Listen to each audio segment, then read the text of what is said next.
প্ৰত্যেক জনগোষ্ঠীয় পৰম্পৰাত প্ৰকৃতি আৰু পৰম্পৰা এক ওতঃপ্ৰোত সম্পৰ্ক আছে। আমি যদি জনগোষ্ঠীয় পৰম্পৰালৈ লক্ষ্য কৰোঁ তেতিয়া দেখা পাম প্ৰত্যেক জনগোষ্ঠীয়ে প্ৰত্যক্ষ আৰু পৰোক্ষভাৱে হওক বা প্ৰত্যক্ষভাৱে হওক প্ৰকৃতি সংৰক্ষণৰ বাবে কাম কৰি আছে। মিচিং জনগোষ্ঠীত প্ৰকৃতি সংৰক্ষণ চেতনা কেনেধৰণৰ সেই সম্পৰ্কে আলোচনা কৰিবলৈ আজি আমাৰ মাজত উপস্থিত আছে ডক্টৰ বিজয় কৃষ্ণ দলে ডাঙৰীয়া। আহক ডক্টৰ বিজয় কৃষ্ণ দলে ডাঙৰীয়াৰ মুখেৰে শুনো মিচিং লোক সংস্কৃতিত পৰিৱেশ সংৰক্ষণ চেতনাৰ বিষয়ে। আজি আমি আলোচনা কৰিবলৈ লৈছোঁ মিচিংসকলৰ লোক সংস্কৃতি আৰু পৰিৱেশ সংৰক্ষণ চেতনা। আলোচনাৰ আৰম্ভণিতেই মই মানস প্ৰতিম দত্তক ধন্যবাদ জনাইছোঁ তেখেতে এই বিষয়টোৰ সম্পৰ্কত দুটামান কথা ক'বলৈ সুযোগ দিয়াৰ কাৰণে। লোক সংস্কৃতিৰ লগত প্ৰকৃতিৰ এক এৰাব নোৱাৰা সম্পৰ্ক আছে। আদিম কালৰ পৰাই মানুহে প্ৰকৃতিৰ বুকুতে লালিত পালিত হৈ প্ৰকৃতিৰ সমলৰ পৰাই জীয়াই থকাৰ সকলোবোৰ সা সুবিধা লাভ কৰিছে বা প্ৰকৃতিৰ পৰাই সকলোবোৰ জীয়াই থকাৰ সমল লাভ কৰিছে। গতিকে প্ৰকৃতিৰ লগত সংস্কৃতিৰ লগত প্ৰকৃতিৰ এক নিবিড় সম্পৰ্ক আছে। গতিকে মিচিংসকলৰ লোক সংস্কৃতিৰ ক্ষেত্ৰখনতো প্ৰকৃতিৰ বিভিন্ন প্ৰসংগ জড়িত হৈ আছে। আমি তেওঁলোকৰ লোকখাদ্যৰ পৰা আৰম্ভ কৰি তেওঁলোকৰ সাজপাৰৰ পৰা আৰম্ভ কৰি তেওঁলোকৰ লোকবিশ্বাস ধৰ্মীয় পৰম্পৰা সকলোবোৰতেই প্ৰকৃতিৰ বিভিন্ন প্ৰসংগ জড়িত হৈ আছে বা ক'বাত নহয় ক'বাত পৰিৱেশ সংৰক্ষণ চেতনা বহু পৰিমাণে জড়িত হৈ আছে। আমি তেওঁলোকৰ লোক উৎসৱলৈ যদি মন কৰোঁ তেওঁলোকৰ লোক উৎসৱৰ ভিতৰত প্ৰধানকৈ আলি আই লৃগাঙৰ কথা আমি ক'ব পাৰোঁ।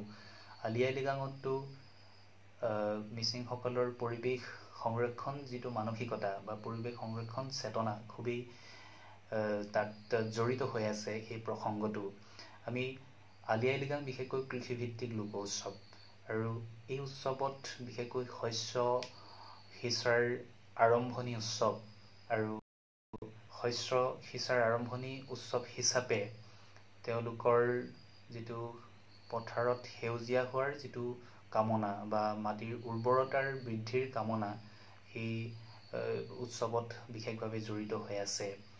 আৰু শস্যৰ বীজ সেউজীয়া হ'বৰ কাৰণে তেওঁলোকে চন্দ্ৰ সূৰ্যক স্মৰণ কৰে আৰু তেওঁলোকৰ উৎসৱ অনুষ্ঠান বা কৃষিভিত্তিক উৎসৱ অনুষ্ঠানৰ সকলোবোৰ দিশত প্ৰকৃতিৰ বিভিন্ন প্ৰসংগ জড়িত হৈ আছে।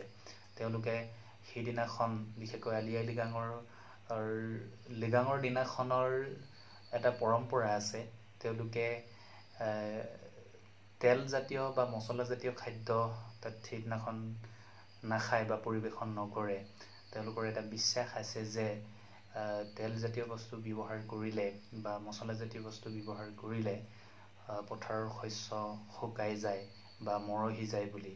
গতিকে তাৰ পৰা এটা কথা অনুমান কৰি ল'ব পাৰোঁ যে তেওঁলোকৰ যিটো চিৰসেউজ যিটো মানসিকতা প্ৰকৃতিক চিৰসেউজ কৰাৰ যিটো প্ৰৱণতা সেই প্ৰৱণতাটো তেওঁলোকৰ লোক উৎসৱৰ মাজত দেখিবলৈ পাওঁ। ঠিক তেনেকৈ আমি তেওঁলোকৰ পৰম্পৰাগত বয়ন শিল্পৰ ক্ষেত্ৰখনতো পৰিৱেশ সংৰক্ষণ চেতনা বা প্ৰকৃতি প্ৰীতি মানসিকতা দেখিবলৈ পোৱা যায়। যে শিপিনীসকলে যিবোৰ সাজপাৰ তেওঁলোকে তাঁতশালত বৈ উলিয়ায় আৰু তেওঁলোকৰ সেই তাঁতশালত বৈ উলিওৱা সেই সাজপাৰবোৰত প্ৰকৃতিৰ বিভিন্ন ৰূপ সৌন্দৰ্য প্ৰতিভাত হৈ উঠা দেখিবলৈ পাওঁ। গতিকে শিপিনীসকলৰ যিটো শিল্পীসুলভ মন বা প্ৰকৃতি প্ৰীতি যিটো মানসিকতা সেই মানসিকতা তেওঁলোকৰ বয়ন শিল্পৰ মাজত দেখিবলৈ পাওঁ। কিয়নো তেওঁলোকৰ সাজপাৰত বিশেষকৈ প্ৰকৃতিৰ বিভিন্ন সমল তাত দেখিবলৈ পাওঁ।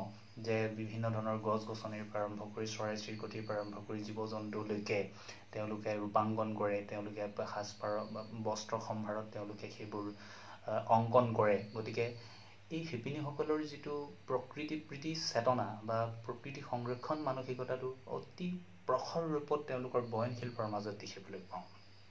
গতিকে তেওঁলোকৰ পৰম্পৰাগত লোকবিশ্বাসৰ মাজতো প্ৰকৃতিৰ চেতনা দেখিবলৈ পাওঁ, যে তেওঁলোকৰ যি লোকবিশ্বাসৰ ক্ষেত্ৰলৈ যদি আমি ভুমুকি মাৰোঁ, তেওঁলোকৰ জীৱ জন্তুৰ লগত জড়িত লোকবিশ্বাস, চৰাই চিৰিকটিৰ লগত জড়িত লোকবিশ্বাস, গছ গছনিৰ লগত জড়িত লোকবিশ্বাস, সেই সকলোবোৰ লোকবিশ্বাসতেই প্ৰকৃতি প্ৰীতি মানসিকতা বা পৰিৱেশ সংৰক্ষণ চেতনা কিছু কিছু পৰিমাণে দেখিবলৈ পাওঁ।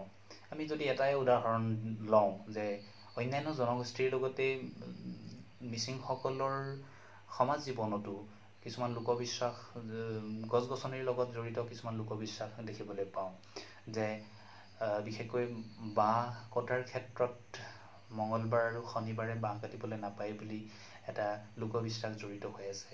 তাৰ পৰাই তেওঁলোকৰ পৰিৱেশ সংৰক্ষণ চেতনা বা গছ গছনি সংৰক্ষণৰ যিটো মানসিকতা সেইটো দেখিবলৈ পাওঁ, যে অন্ততঃ সপ্তাহত 2টা দিন কাটিবলৈ নাপায় বুলি কোৱাৰ অন্তৰালত এটা কথাই, এটা যুক্তিয়ে জড়িত হৈ আছে, সেইটো হ'ল তেওঁলোকে গছ গছনিক অবাধে যেতিয়াই তেতিয়াই নাকাটে, আৰু সেই দিশৰ পৰা তেওঁলোকৰ সেই পৰিৱেশ সংৰক্ষণ চেতনাটো বহু পৰিমাণে দেখিবলৈ পাওঁ। গতিকে তেওঁলোকৰ ধৰ্মীয় বিশ্বাসৰ ক্ষেত্ৰত বা ধৰ্মীয় ৰীতি নীতিৰ ক্ষেত্ৰতো কিছুমান এই ধৰণৰ প্ৰকৃতি প্ৰীতি চেতনা বা পৰিৱেশ সংৰক্ষণ মানসিকতা দেখিবলৈ পাওঁ। যে আমি এটা উদাহৰণ যদি লওঁ, ডবুৰ পূজাৰ বিশেষকৈ প্ৰকৃতি পূজা, আৰু ডবুৰ পূজাৰ অন্তৰালত বহুবোৰ কথা জড়িত হৈ আছে। তেওঁলোকৰ